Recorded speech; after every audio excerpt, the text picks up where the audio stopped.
Welcome to this rainy Friday morning, May 6th. I can't believe it's May 6th already.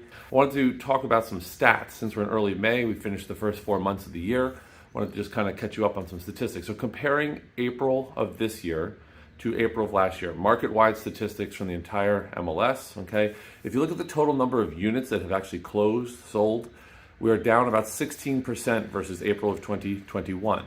So it's a significant drop in the number of units getting down. The average price is up about 8%. Now that might be less than you're expecting. It's a little less than I was expecting when I pulled the number, but I guess it speaks to the fact that a lot of that price appreciation that we're still getting used to happened earlier in the COVID cycle than last April. Okay, so the average price April this year versus last year is not up as much as I might have thought, but still up 8%. The number of new listings this April versus last April, down 22%. And if you remember, it was a tight inventory last year as well.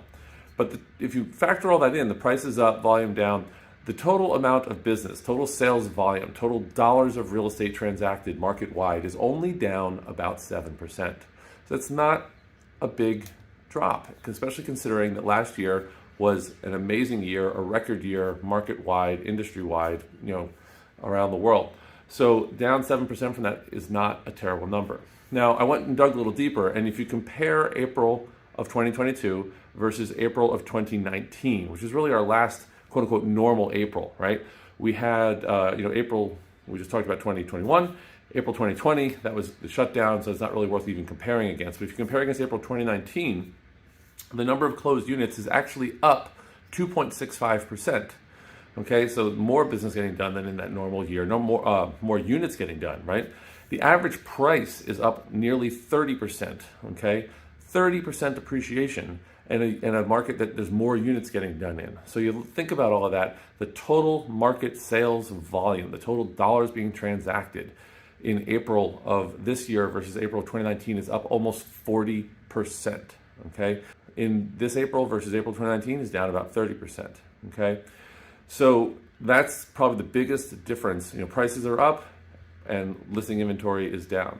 No shocker there, but I wanted to give you some numbers with that based on our local market. I think we all tend to hear a lot of national statistics when we're listening to the news, the radio, and reading on the internet, but these are right out of our local MLS, as local as they get. So what does this all mean? What's the takeaways, right? The takeaway is that we are in choppy waters, okay?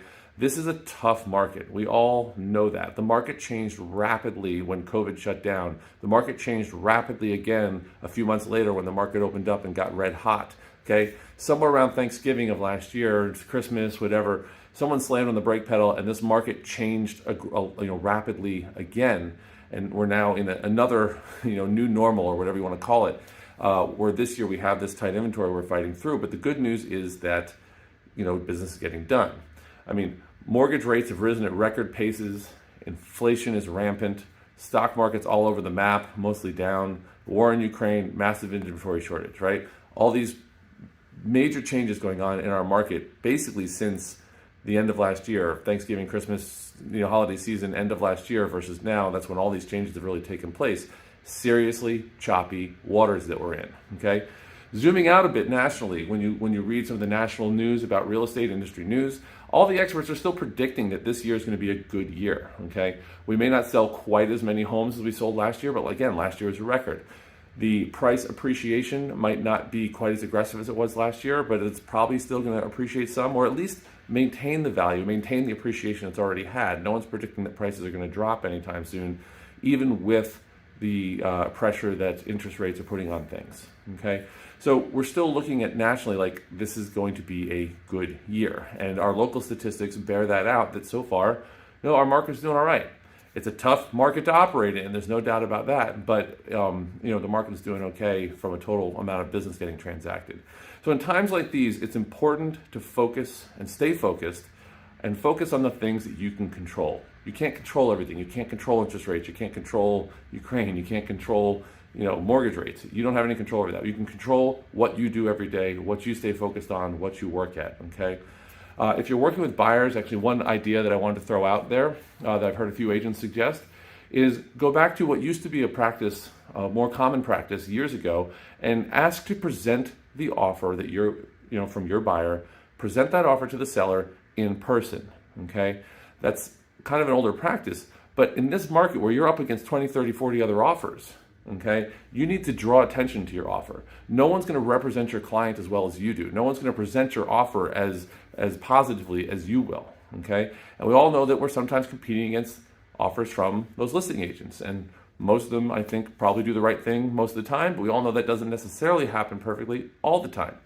So do whatever you can to get that offer in front of that seller and know that it was done, and know that you represent your client well, and know that you gave them the best chance of landing that purchase. You know, really, it's all about listings. With an inventory shortage, it's listings, listings, listings. Focus on listings, right? Keep talking about people. Keep talking to people about the make me move price. Okay, it's a great conversation. It's actually a fun and interesting conversation to have with people in your entire sphere of influence. You know, even if it doesn't result in a listing opportunity, it's a great conversation. Just it opens up the whole discussion of the real estate market and what's going on and what people are thinking. And I think it's just a good conversation to have with people. And it also has had a positive effect. We've had a number of success stories of people getting listings because of it. So keep having those conversations. Continue to work your sphere of influence.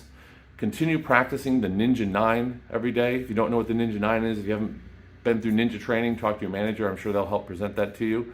But it's extremely effective. Bottom line, there's still lots of business getting done, and you need to stay focused and keep working to make sure that you continue to get your piece of that business.